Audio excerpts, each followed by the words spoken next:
Triple IT రిజల్ట్స్కి సంబంధించి మాకు చిన్న ఆర్టికల్ అయితే వచ్చింది. ఈ డీటెయిల్స్ అన్నీ కూడా నిన్న నైట్ ఏదైతే వీడియో చేశానో దానిలో ఈ డీటెయిల్స్ మొత్తం అయితే ఆ వీడియోలోనైతే డిస్కస్ చేశాను. సో ఇక్కడ డిప్రెషన్ స్కోర్ గురించి అయితే ఈ వీడియోలో అయితే కవర్ చేద్దాం. ఆర్జికెటి సెట్ ఫలితాలు విడుదల. ఈనాడు ఐటీ ప్రవేశాల్లో గ్రామీణ ప్రభుత్వ పాఠశాల విద్యార్థులకు వెయిటేజీ ఇచ్చేందుకు వెనకబాటు సూచీ కింద 0.4 పాయింట్స్ కలపనున్నట్లు విద్యాశాఖ మంత్రి ఆదిమూలపు సురేష్ ప్రకటించారు. ట్రిపుల్ ఐటీలు, వ్యవసాయ, వెటర్నరీ, ఉద్యాన 2 ఏళ్ల 3 ఏళ్ల డిప్లొమా కోర్సులు ప్రవేశాలకు నిర్వహించిన రాజీవ్ గాంధీ వైజ్ఞానిక సాంకేతిక విశ్వవిద్యాలయం ఉమ్మడి ప్రవేశ పరీక్ష ఆర్జీయూ సెట్ ఫలితాలు శనివారం ఆయన విడుదల చేశారు. ఈ సందర్భంగా మంత్రి మాట్లాడుతూ ప్రవేశ పరీక్షల్లో విద్యార్థులు సాధించిన మార్కులకు గ్రేడ్ పాయింట్లుగా మార్పు చేసి ప్రభుత్వ పాఠశాల విద్యార్థులకు 0.4 పాయింట్లు కలపనున్నట్లు వెల్లడించారు. త్వరలో జనరల్ రిజర్వేషన్ల వారీగా కట్ ఆఫ్ మార్కులు, కాల్ లెటర్లు విద్యార్థులకు పంపిస్తామని, కౌన్సిలింగ్ సమాచారం అందిస్తామని చెప్పారు. పూర్తి వివరాలు ఆర్జీకేటీ వెబ్సైట్లో అందుబాటులో ఉంచనున్నట్లు వెల్లడించారు. పైన ఈ పారాగ్రాఫ్ డీటెయిల్గా చెప్పాలంటే మనకి కాల్ లెటర్స్ పంపిస్తాం అంటే మెయిన్ పాయింట్ మర్చిపోయాం.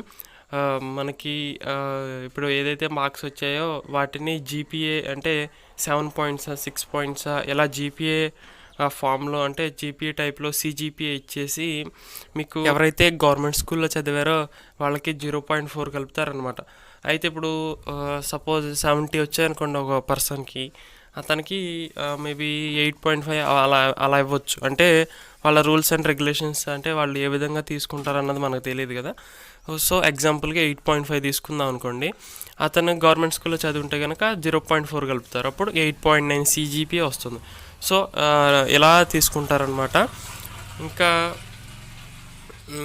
మనకి ఇంకా పైన 0.4 కలుపుతారు, ఆల్రెడీ ఇది మీ అందరికీ తెలిసిందే. ఇంకా పైన పారాగ్రాఫ్లో ఇంపార్టెంట్ అయితే ఏం లేదు. జనరల్ కేటగిరీ రిజర్వేషన్స్ వైజ్గా అయితే కట్ ఆఫ్ అయితే పెడతారంట. దీని గురించి ఆల్రెడీ మనం ప్రీవియస్ వీడియోస్లో అయితే డిస్కస్ చేసాము. ఇంకా జనవరి నుంచి కౌన్సిలింగ్ నిర్వహించనున్నామని, 18 నుంచి తరగతులు జరుగుతాయని మంత్రి సురేష్ తెలిపారు. ప్రాథమికపై 1900 అభ్యంతరాలు రాగా 2 మాత్రమే పరిగణలోకి తీసుకున్నామని చెప్పారు.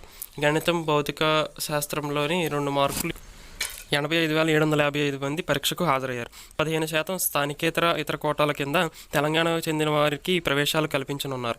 గుంటూరు జిల్లా ఏపీ ఆదర్శ పాఠశాల చెందిన గుర్రం వంశీకృష్ణ మొదటి ర్యాంకు సాధించాడు. కడప జిల్లా ప్రొద్దుటూరు ప్రైవేట్ స్కూల్ చెందిన పోతకంటి జాకీర్ హుస్సేన్ 2వ స్థానం సాధించారు. ఈడబ్ల్యూఎస్ కోటా అదనం. ఇడుపులపాయ, నూజివీడు, ఒంగోలు, శ్రీకాకుళం ట్రిపుల్ ఐటీలో 4,000 సీట్లు ఉన్నాయి.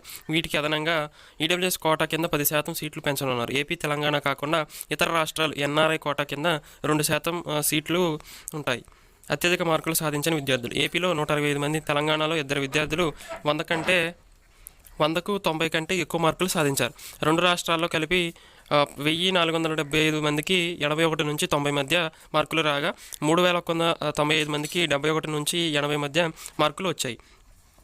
సో మనకి ఈ ఆర్టికల్ బట్టి మన కట్ ఆఫ్ అనేది మ్యాక్సిమం 80+ ఉండొచ్చు, 80+ కాదు 75 ఆ రేంజ్లో అయితే ఉండొచ్చు. ఈ మార్క్స్ ప్రకారం అయితే వాళ్ళు రిజర్వేషన్స్ అవన్నీ బేస్ చేసుకొని వాళ్ళు సీట్ అలాట్ చేయడం అనేది జరుగుతుంది. ఇది మీ అందరికీ తెలిసింది, నేను ఆల్రెడీ ప్రీవియస్ వీడియోస్లో కూడా డిస్కస్ చేసింది ఈ టాపిక్. సో ఇంకా ఏమైనా డౌట్స్ ఉంటే కామెంట్ చేయండి. దీన్ని బట్టి కట్ ఆఫ్ అనేది మనం ఎక్స్పెక్ట్ చేయొచ్చు 75 ఆ రేంజ్లో అయితే ఉండొచ్చు. అంటే రిజర్వేషన్ అంటే క్యాస్ట్కి మనకి కట్ ఆఫ్ అనేది చేంజ్ అవుతూ ఉంటుంది. సో దాన్ని బట్టి ఇప్పుడు అంటే జనరల్ కేటగిరీకి అయితే మనం చెప్పలేము.